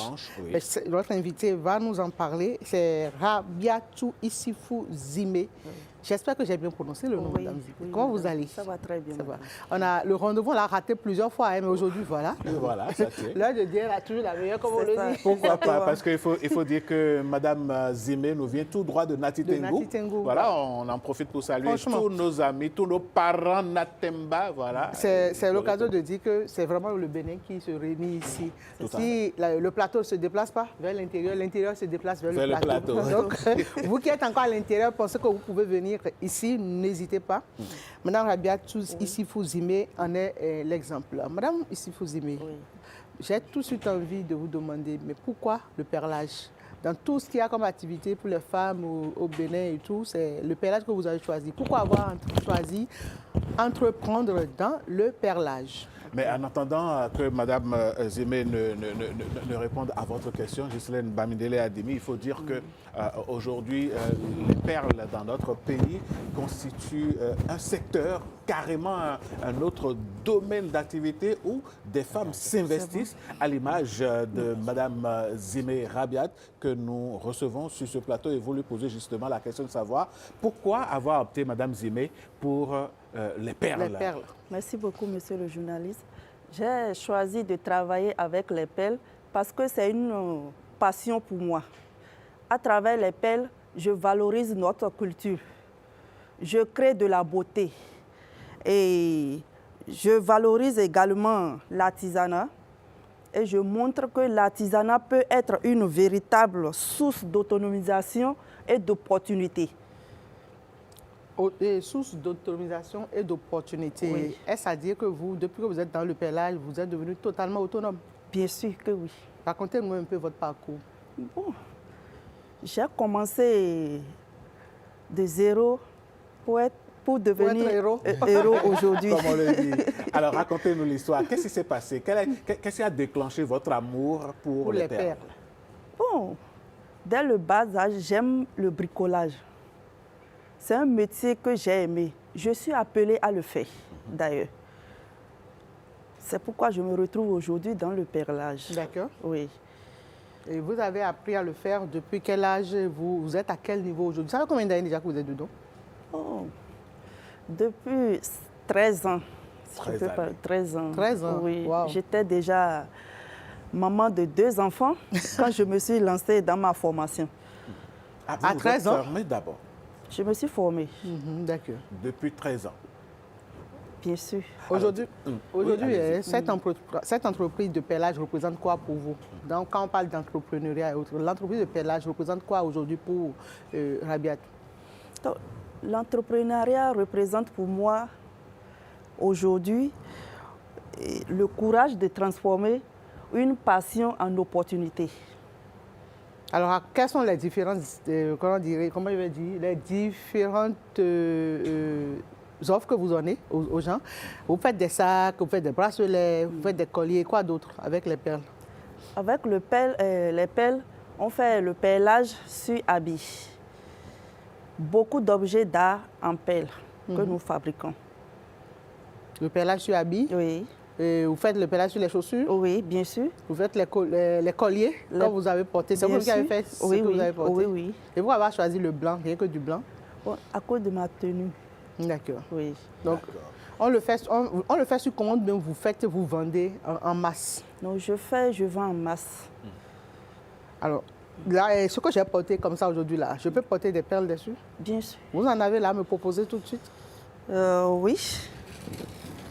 Eh bien, ça peut aller sur ça. Ghislaine va porter sa perle au cou. D'accord. Eh bien, vous me direz hein, si c'est beau, si ça me va. Ah ben bien sûr. Oui. Et puis, il y a une harmonie avec votre tenue. Wow. C'est bien joli. C'est joli. C'est joli. D'aucuns trouveraient ça un peu vulgaire, je pense. Bon, ça dépend. Ça dépend. Ça dépend. Le goût étant relatif. Le goût étant relatif. D'accord. Allez, notre invitée ne semble pas très à l'aise. J'ai le sentiment qu'elle nous fait économie de vérité sur son parcours et sur son art et autres. Alors, Madame Rabiatou, oui. c'est vrai que pour un premier contact avec la télévision, c'est toujours le trac et tout, ça peut aller. Mais mettez-vous à l'aise. Vous êtes un peu stressé? Ne vous en faites pas. Du tout pas, du tout pas. Et on comprend que vous avez fait un voyage de nuit de natif pour être à l'heure ici à Cotonou, dans ce studio aujourd'hui. Voilà. Mais Madame Rabiatou, dans votre parcours, en préparant cette émission, on s'est rendu compte que vous avez été distingué par l'État béninois dans votre exploit, je vais dire, dans votre parcours d'apporter un plus à l'artisanat de notre pays. Parlez-nous de ce prix. Effectivement, j'ai participé au concours JAB en juillet 2024 où j'ai été distinguée première de ma branche art et décoration. D'accord. C'est grâce à mon travail bien fait que j'ai été distinguée.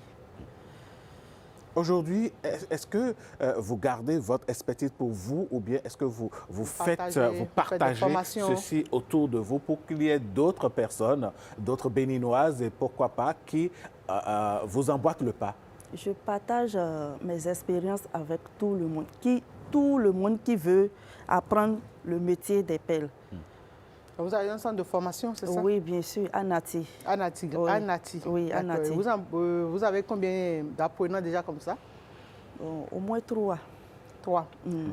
Est-ce que les hommes aussi peuvent apprendre à faire les perles? Bien sûr que les hommes viennent apprendre? Oui. Oui. Et votre atelier de formation, vous l'avez créé depuis combien de temps déjà? Depuis 5 ans. Depuis 5 ans. Oui. C'est quand même une adulte. L'entreprise est adulte. L'entreprise a grandi, on va dire.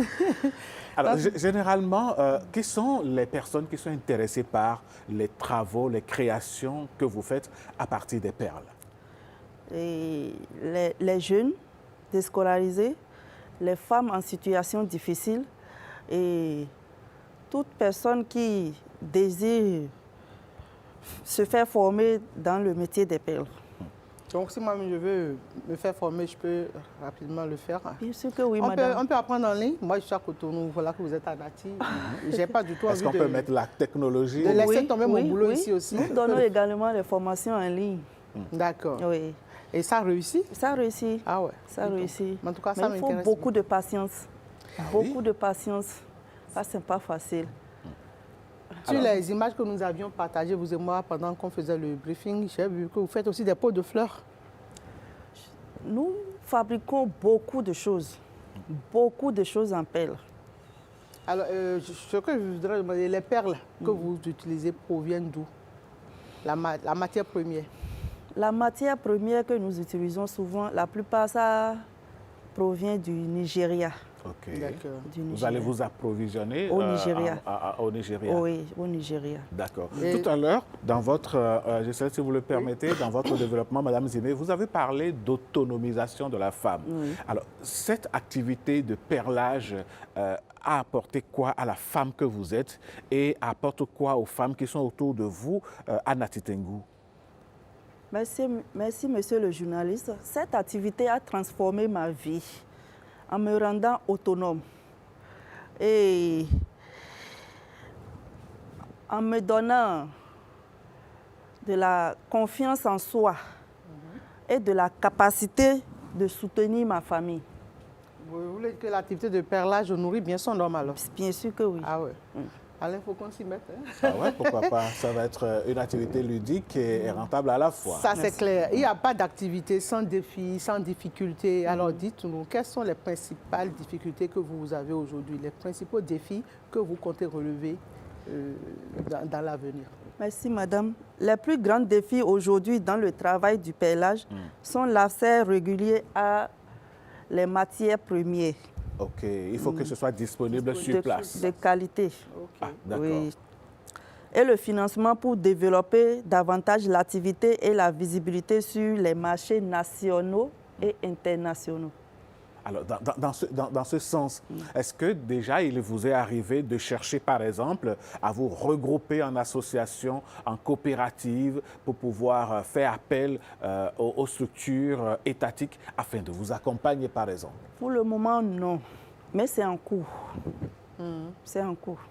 Et vous participez souvent au programme lancé par le gouvernement, notamment aux foires, oui. Le consommation Ça, local. je le Il y a fais. plusieurs foires quand même Oui. qui s'organisent dans le Nord. Oui, oui. Je le fais récemment.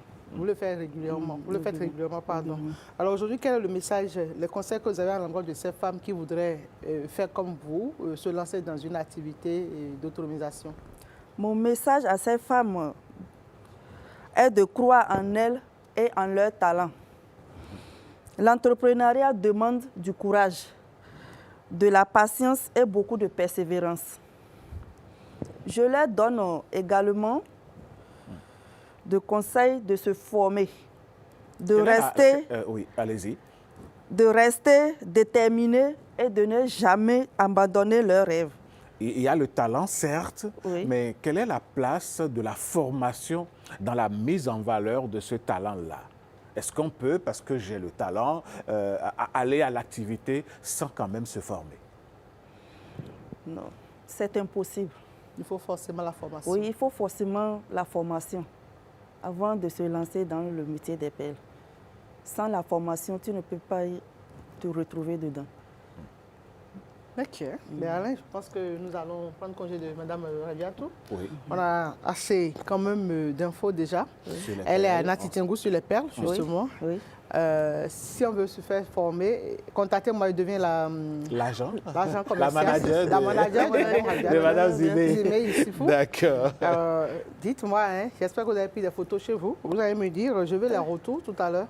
Sur nos réseaux pour savoir si c'est joli, si ça me va bien. Je vais adopter ce style désormais. Pourquoi pas? Ça va être la marque de Ghislaine désormais. Et peut-être que je serai la mannequin attitrée aussi. De Mme Zimé. Ça me fera beaucoup plaisir. Donc désormais, Mme Zimé, vous avez gagné une grosse figure, une égérie désormais. Hein. Donc c'est Ghislaine Babindele qui sera votre mannequin, votre égérie de tous les jours. Ça me fera beaucoup plaisir. Je prends lourd, hein? Ah, D'accord, je sais que va être assez lourd. Il n'y a pas de souci. Allez, Mme Zimé, si vous avez un dernier mot à nos amis téléspectateurs et téléspectatrices, que diriez-vous avant de prendre congé de ce plateau? Je remercie d'abord vous qui êtes devant moi. Merci. Je vous remercie et tous les membres. Tous les agents de la SRTB, toute l'équipe de cette émission. BNTV. Merci beaucoup. Merci à vous. Ghislaine, je crois que désormais, demain, il faut que vous soyez là avec une autre couleur de perles. De perles, d'accord. Peut-être même que je porterai un costume en perles, qui sait. Ah ouais, pourquoi pas. Tout ce qui est support est perlable. Allez, mesdames, messieurs, merci. On avait reçu donc pour vous Madame Zimé Issifou Rabiatou, qui nous est venue directement de Natitengo et qui nous parlait donc des perles et de tout ce qu'elle peut fabriquer avec cette matière première. Allez, tout de suite, une pause s'impose et on vous revient pour Instant Santé.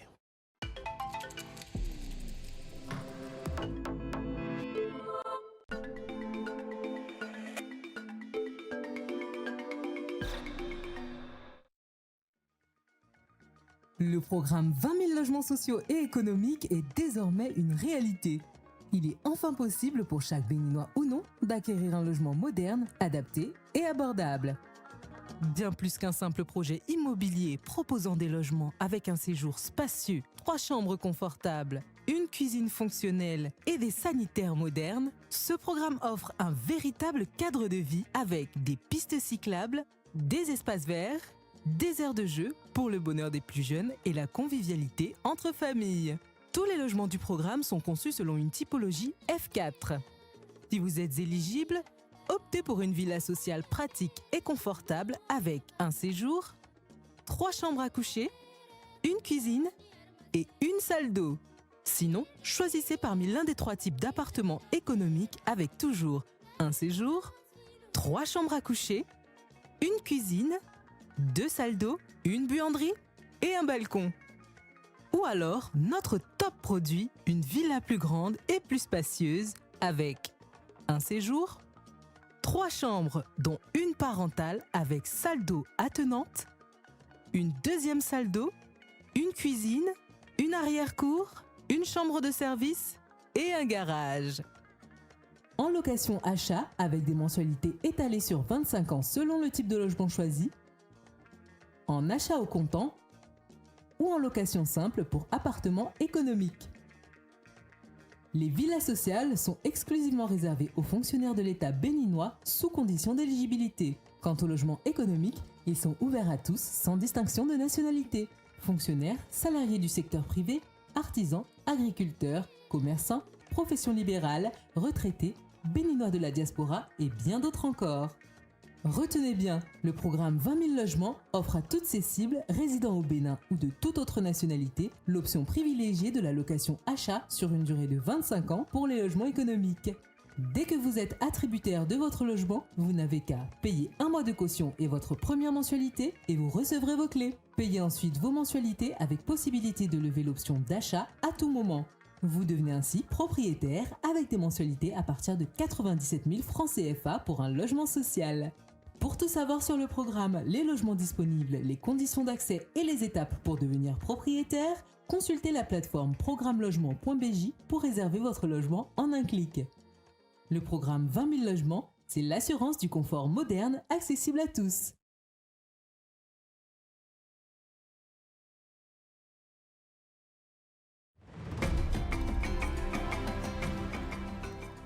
La diversification alimentaire est essentielle pour la croissance et la santé de nos enfants. À partir de 6 mois, le lait maternel seul ne suffit plus. L'enfant a besoin d'une alimentation variée et équilibrée pour bien se développer. Ajouter à son assiette des aliments locaux comme du mil, du maïs ou du riz pour l'énergie, du poisson, des œufs ou des haricots pour la force, des légumes verts et des fruits pour les vitamines. Une alimentation diversifiée aide l'enfant à grandir, à mieux apprendre et à résister aux maladies. Proposer des repas adaptés, riches en couleurs et en saveurs. Avec une bonne diversification alimentaire, nous donnons à nos enfants les bases d'une vie saine et prospère. Ceci est un message de l'Agence nationale de l'alimentation et de la nutrition. ANAN. Comprendre pour agir en faveur de la nutrition.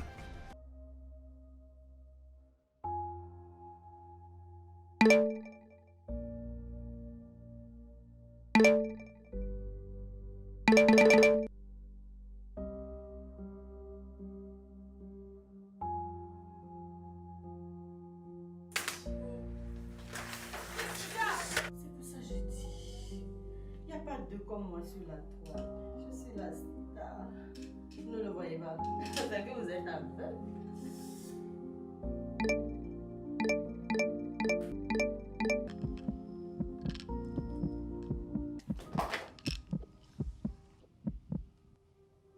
Les larmes d'une femme n'ont pas de filtre. Ce que vous écrivez blesse réellement. De la gloire à la peur, il n'y a qu'un commentaire. Personne n'est à l'abri. Un message de menace, c'est un battement de cœur qui s'accélère. Arrêtons de semer la peur en ligne. La violence en ligne, c'est pas un jeu. Un écran ne vous donne pas le droit d'insulter, de menacer ou de faire du mal à une femme, à une fille. Alors respect sur le net. Protégeons nos sœurs, nos filles et nos mères. Derrière mon écran, je suis forte. Derrière le tien, sois bienveillant. L'ingrédient secret de la haine, c'est l'anonymat. Ne le goûtez pas. Mon stylo écrit les chansons d'amour. Votre clavier ne doit pas écrire les messages de douleur. Stop à la cyber-haine. Le clic est facile. Mais la cicatrice ne l'est pas. Chaque cœur a son filtre de douleur. Ton doigt, ta bouche, tes écrits. L'écran ne doit pas être un bouclier pour la haine. Cyberviolence, cybersilence, c'est fini. Derrière chaque écran, il y a une personne, une femme, une fille. Orange est notre couleur. L'unité fait notre force. Ensemble, faisons barrage aux violences numériques contre les femmes et les filles.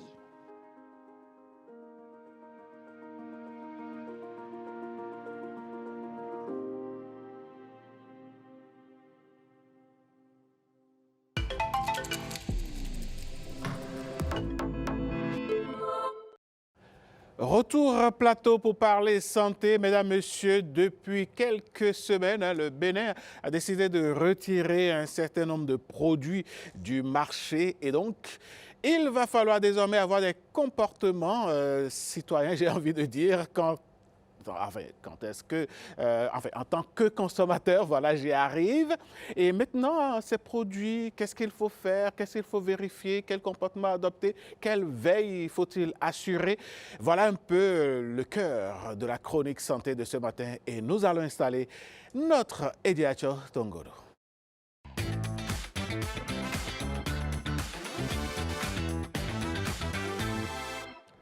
Ediacho Tongoro, bonjour. Bonjour Alain, un plaisir de vous retrouver ce matin encore. Plaisir partagé, surtout que vous voulez attirer notre attention sur la veille permanente en matière de ce que nous mangeons. Parfois, le gouvernement retire des produits, Absolument. Mais est-ce que les commerçants écoutent? Écoute, nous allons le savoir et vous faites bien de le dire.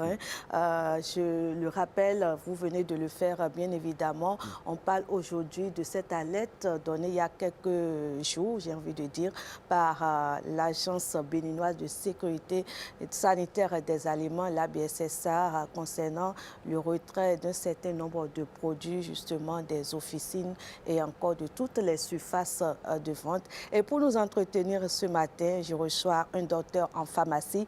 Il s'agit bien évidemment de docteur Michak Gbetchedi qui représente, et je le rappelle ici, l'Ordre des pharmaciens du Bénin. Bonjour docteur Michak. Bonjour Madame Christelle. Ravi de vous revoir. Ravi, enchantée aussi. Merci beaucoup. Alors, bienvenue chez vous. Merci beaucoup. Détendez-vous. Alors, pour vous installer, j'allais dire, on vous installe plutôt avec cet élément. Si on dit que le produit est dangereux, c'est qu'il y a des raisons. Toutefois, je pense que chaque produit quand même transformé a un risque au niveau de la consommation. Donc tout dépend de l'information qu'on donne par rapport au risque que le produit a. Et à chaque fois qu'on a l'information, moi je trouve quand même que c'est mieux d'aller vérifier soi-même. Parce qu'on nous informe, mais si toi-même tu vas chercher l'information, c'est toujours mieux. En général, pour les boissons, le lait, ainsi de suite, je fais attention à la date de péremption. Maintenant, lorsque la date est déjà dépassée, il y a certains aliments que je peux facilement prendre. Il y a les biscuits qu'on peut facilement prendre même si la date est dépassée. Mais pour la majorité, Après un mois, je ne les achète plus. Déjà, je ne vais pas le prendre si ça présente un danger. Mais si je l'ai déjà pris et que ça présente un danger, je suis obligé de m'en débarrasser. Oui, c'est vrai. Normalement, bon, il me dit que nous savons, il y a des things qui sont ma saison, il y a des dessins. Pour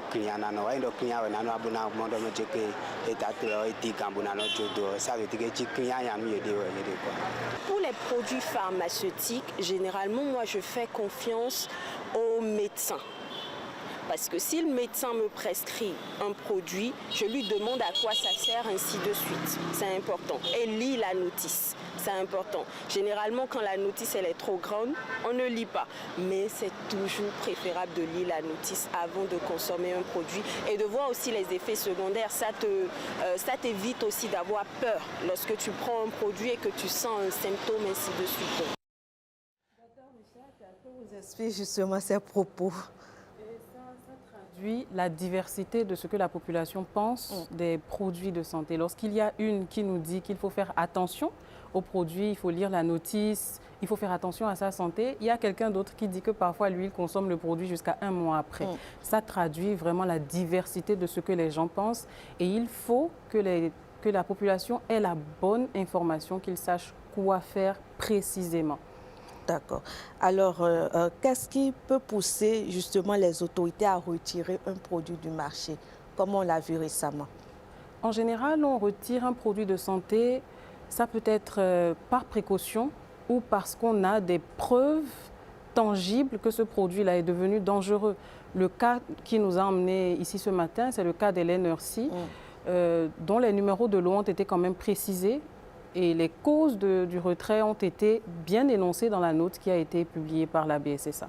D'accord, mais en dehors de ce lait spécifiquement, quels sont les autres éléments pour lesquels on doit faire attention? Alors, on en a beaucoup parlé dans l'élément qui est passé, c'est la date de péremption, c'est très important. Très important. Mais les autorités sanitaires peuvent être amenées à retirer un produit dont la date de péremption n'est pas dépassée, un produit qui a l'air tout à fait normal du marché pour plusieurs raisons. Parce que des tests ont révélé peut-être qu'il y a tel ou tel composant qui peut devenir toxique pour la population parce ils ont parlé tout à l'heure d'effets secondaires, parce qu'il y a des effets secondaires qu'on a découverts, qu'on ne connaissait pas avant, ou plusieurs raisons qui peuvent emmener les autorités sanitaires à exiger un retrait d'un produit. Docteur, dites-nous, il y a un citoyen compatriote qui dit que lui, il majore la date de péremption d'un mois, par exemple, et il consomme, parce que, voilà. Sur la base, sur quelle base il peut prendre une telle décision et quels sont les risques qu'il encourt en consommant un produit où il est manifesté que le produit est périmé à telle date X. Nous sommes, par exemple, aujourd'hui, nous sommes le 17 mars 2026, le produit est périmé aujourd'hui, mais lui, il estime que le 17 avril, il peut toujours continuer à consommer.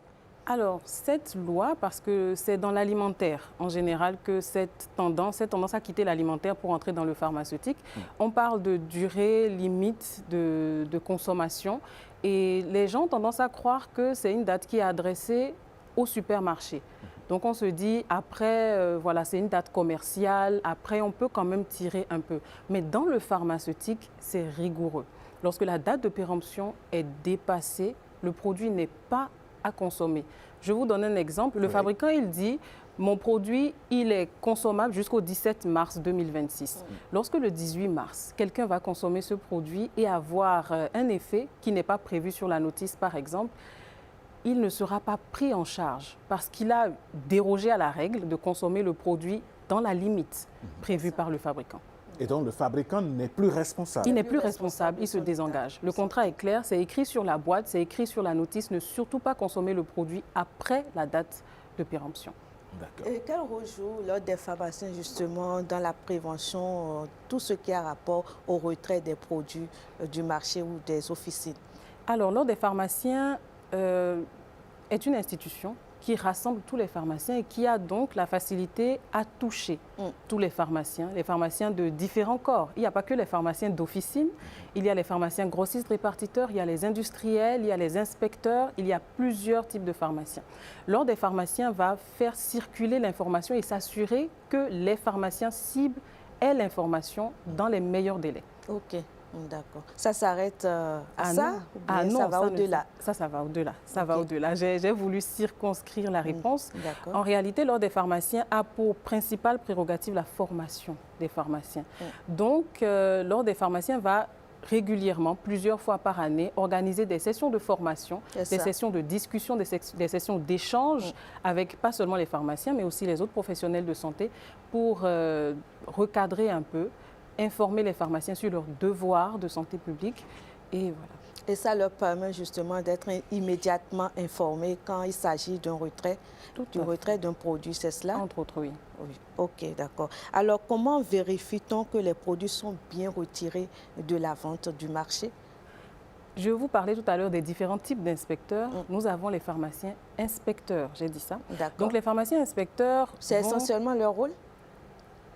Ça fait partie de leurs prérogatives. D'accord. Doivent s'assurer qu'en cas de retrait de l'eau, tous les produits sont retirés effectivement du commerce. Ça n'empêche pas le pharmacien d'officine, ça fait partie de ses devoirs. Le pharmacien d'officine, une fois qu'il a l'information qu'un produit doit être retiré, étant agent de santé publique, il le retire de ses rayons, il le retire de la vente. Mais il y a plusieurs postes de contrôle pour s'assurer que ces produits-là sont bien retirés, s'assurer de la traçabilité. Est-ce qu'il y a des sanctions qui sont prévues en cas où cette règle-là n'est pas observée? Ah oui, tout à fait. La loi est claire. Tout acte qui pourrait constituer un danger pour la santé de la population, il y a des sanctions qui sont prévues. Ça peut aller des amendes simples jusqu'à des peines d'emprisonnement en fonction de la gravité de ce que le contrevenant a fait. On s'intéresse, oui, voilà, quand on parle de fautes, quand on parle de fautes qui pourraient être sanctionnées, ça part aussi, un produit est retiré du marché, un individu lambda trouve peut-être une aubaine et va détourner ces produits-là, va commencer à... Ce sont autant de comportements à risque qui sont passibles de sanctions fermes. Et du côté des consommateurs, que faites-vous pour faire observer justement cette règle-là? Cette règle-là, ça passe par les émissions comme celle-ci, où on sensibilise la population sur les risques de consommer des produits qui ont été retirés du marché. Il faut faire confiance aux autorités sanitaires. Une fois qu'un produit est signalé à risque et doit être retiré du marché, il faut se fier quand même aux autorités, ne pas consommer ces produits-là, ne pas en faire la communication, ne pas les donner, ne pas exposer d'autres personnes au risque. Peut-être, j'ai envie de dire, ces comportements à l'imperdu parce que la sanction, elle n'est pas ferme du côté, pourquoi pas, des consommateurs. Est-ce que vous le pensez? Les sanctions sont quand même appliquées si tant est que le consommateur est identifié. Ou peut-être par manque d'informations par rapport au risque lié à la consommation de ces produits dits dangereux. Oui, mais j'ai du mal à croire qu'un individu consciemment va consommer un produit qui est retiré du marché, sachant que voilà, c'est un produit à risque pour sa santé. Donc, je ne pense pas qu'il s'expose à des sanctions. Il y a des risques sanitaires qui sont quand même plus graves. Mais je pense que toute personne qui va faire la promotion de produits censés être retirés du marché, de produits qui ne sont pas propres à la consommation, s'expose à des sanctions une fois que cette personne l'a identifié.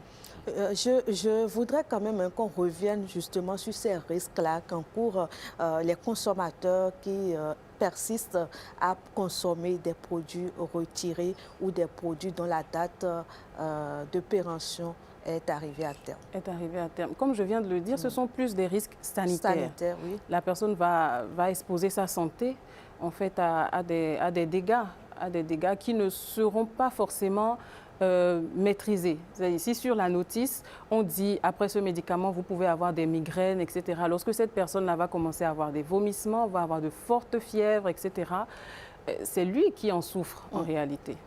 Docteur, moi j'ai envie de vous poser cette question. Rentrons dans le domaine alimentaire.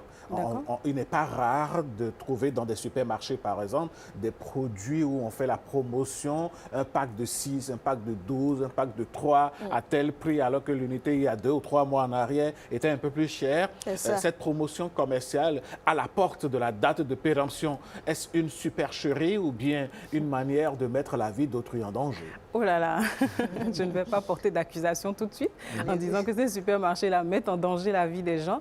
Mais bon, je pense que les cibles de ces promotions-là doivent se connaître. Lorsque je suis un grossiste, par exemple, et que je fais à manger, et que dans le supermarché, c'est peut-être de la tomate qui est en promotion. Moi, je sais que je vais cuisiner une grande quantité de tomates, donc ça m'arrange en réalité. Mais lorsque je suis un consommateur qui va prendre une tomate par jour ou une tomate par semaine, je me mets en danger en achetant cette tomate-là parce qu'elle risque de périmer chez moi, en réalité. Donc, je pense que les cibles de ces promotions-là sont connues et il faut se connaître soi-même. Il ne faut pas s'exposer à des risques. Parce qu'on trouve que c'est une opportunité, donc il faut en profiter.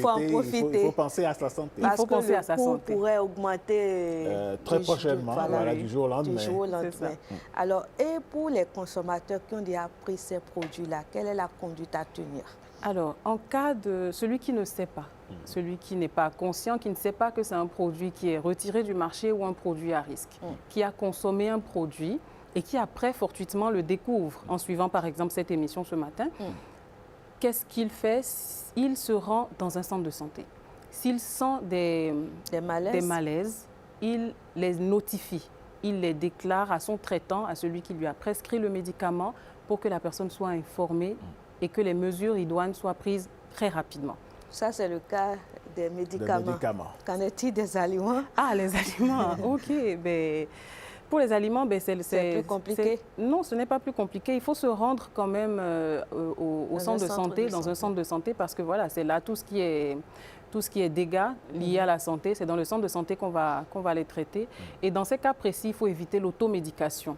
Quand on commence à avoir les maux de ventre, on se dit, oui, bon, il y a ce médicament que je prends qui soulage mes maux de ventre. Non. Après avoir pris un produit périmé ou qui est proche de la péremption, acheté dans le cadre, par exemple, d'une promotion, il ne faut pas hésiter à remonter l'information parce qu'il y a des autorités sanitaires dans le pays qui veillent à la santé de la population. Donc, des mesures peuvent être prises dans ce sens-là pour éviter les promotions sur un tel ou tel produit qui peut être à risque. Alors, à votre avis et du haut de vos expériences, comment est-ce que l'on peut accroître la veille citoyenne relative à ces produits, qu'ils soient pharmaceutiques ou alimentaires? C'était justement ma prochaine question.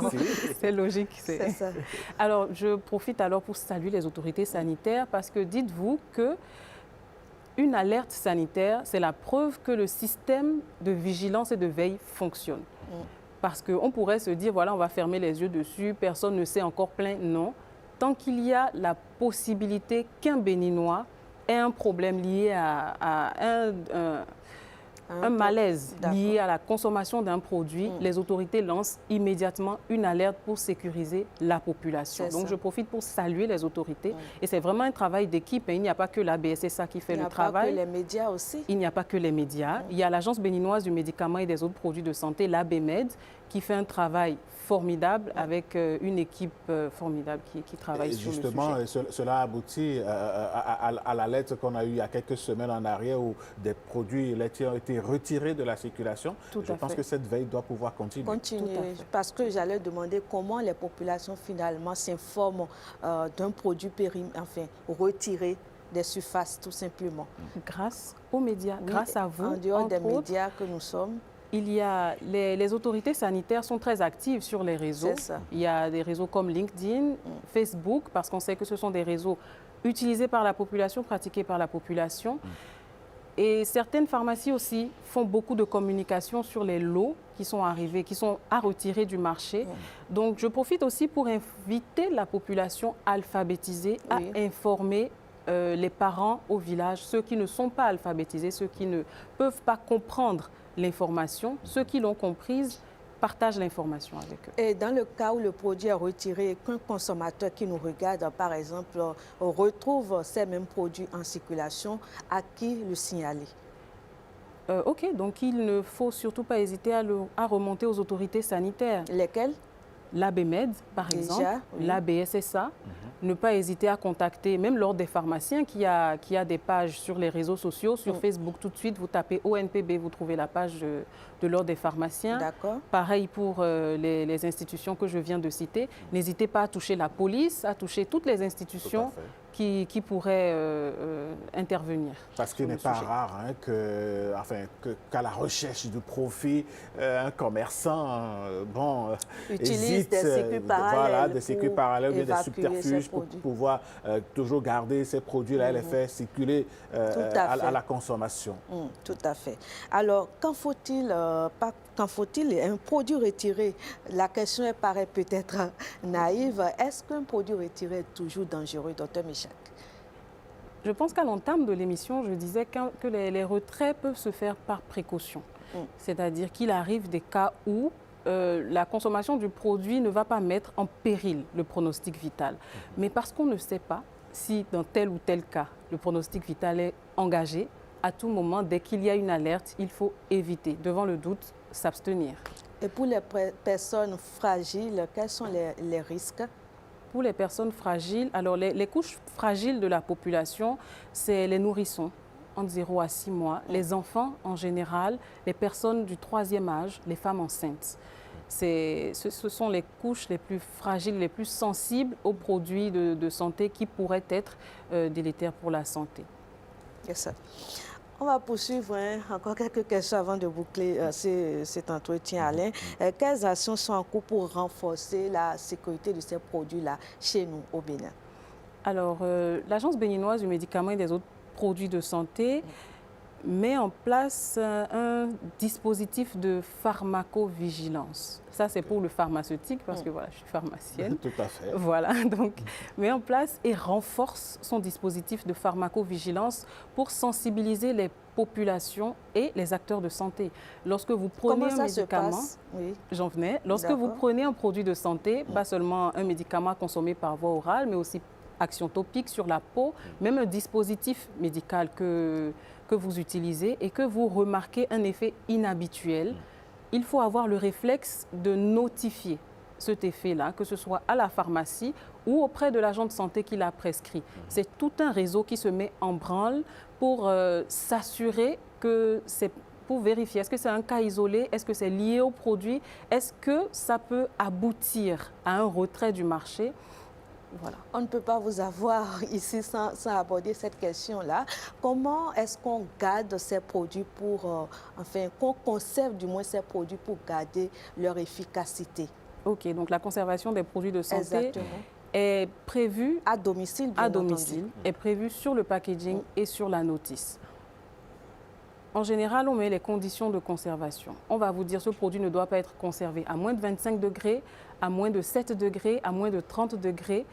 Et il faut savoir qu'il y a plusieurs types de produits. Il y a les produits qui doivent être conservés au frais. Et lorsque vous allez prendre ce produit à la pharmacie, le pharmacien, parfois, il a le réflexe de vous mettre dessus de la glace ou de vous mettre dans un sac de congélation pour éviter que le produit ne se réchauffe le temps d'arriver à la maison ou sur le site d'utilisation. C'est ça. Donc, et les autres produits, ce sont les produits, les comprimés, les sirops, etc., qu'il faudra éviter d'exposer à la chaleur. Il y a une règle de base, ne pas exposer, conserver le produit au frais, dans un endroit frais, sec et à l'abri de la lumière. Ce n'est pas dans le réfrigérateur systématiquement, non. Il faut aussi éviter de conserver les produits de santé avec les aliments. Donc, lorsque vous êtes emmené à mettre un médicament au frigo, il peut s'agir des sirops qu'on a reconditionnés pour un enfant. Il faut le mettre dans un compartiment à part parce qu'un accident est vite arrivé, le sirop peut se renverser ou les aliments peuvent endommager, interagir avec le produit. Parce que, je ne sais pas, il y a certains qui exposent les médicaments à la lumière du jour. À la lumière directe du soleil. Il faut éviter parce que...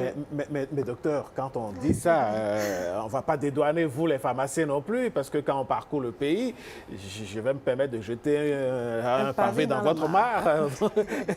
et toutes les pharmacies, parfois, vous allez à l'intérieur du pays, vous voyez que la pharmacie, elle ouvre, mais les conditions de conservation de ces produits-là, c'est la chaleur dans l'officine, c'est les brasseurs qui ne marchent pas, il n'y a pas de climatisation. Est-ce que ces produits ont toujours la même valeur quand c'est dans ces conditions-là? Alors, il faut objectiver, d'accord? Il faut pouvoir mettre un chiffre sur les températures. Il fait peut-être chaud dans l'officine, mais je ne sais pas, c'est peut-être votre sensation à vous lorsque vous sortez de votre voiture climatisée, vous vous dites, oh là là, il fait chaud ici, parce que la climatisation ne fonctionne peut-être pas. Mais l'Agence béninoise du médicament et des autres produits de santé surveille. Veille à ce que les pharmacies de plus en plus se mettent aux normes et que les produits soient conservés dans les conditions adéquates de conservation à l'officine. Il y a aussi un autre cas, Alain. Oui. Il y a certaines de nos mamans qui attachent les médicaments au bout du paille. Est-ce que c'est une bonne pratique, docteur? Alors, lorsque ce sont des plaquettes, le risque, c'est que peut-être avec la torsion, la plaquette s'ouvre, le médicament soit exposé au tissu et voilà, le médicament les germes se posent là-dessus. Bonjour les bactéries. Donc, ce n'est pas forcément une pratique qu'on va recommander. Lorsque le médicament est à prendre, autant le prendre directement et voilà, le garder dans son emballage d'origine. Votre message pour finir? Alors, pour finir, je vais sensibiliser la population sur le respect des règles sanitaires. Lorsqu'une alerte sanitaire est lancée, il faut être attentif. Lorsqu'on ne comprend pas, ne pas hésiter à se rapprocher d'un professionnel de santé pour savoir de quoi il s'agit. Les officines de pharmacie sont ouvertes. Le pharmacien peut expliquer de quoi il est question. Et je vais revenir sur quelque chose que j'ai dit au cours de l'émission, c'est la notification des effets indésirables. Lorsque vous prenez un médicament et que vous remarquez un effet étonnant, inhabituel, n'hésitez pas à remonter l'information à votre professionnel de santé. Il y a tout un système qui est mis en branle derrière.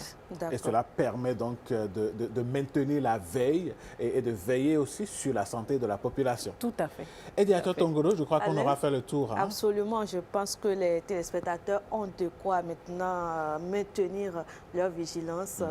Cette alerte est lancée pour les prochaines fois quand vous retrouvez un produit proscrit, pourquoi pas, ou dont la date d'opération est arrivée à terme, il faut ne pas hésiter à mettre ce produit de côté, tout simplement. Mettre de côté et surtout informer la police qui est disponible donc à servir tous les citoyens, quelle que soit leur position sur le territoire national. Mesdames, Messieurs, notre position, elle va changer. Nous allons prendre congé de vous et vous retrouver demain par la grâce de Dieu.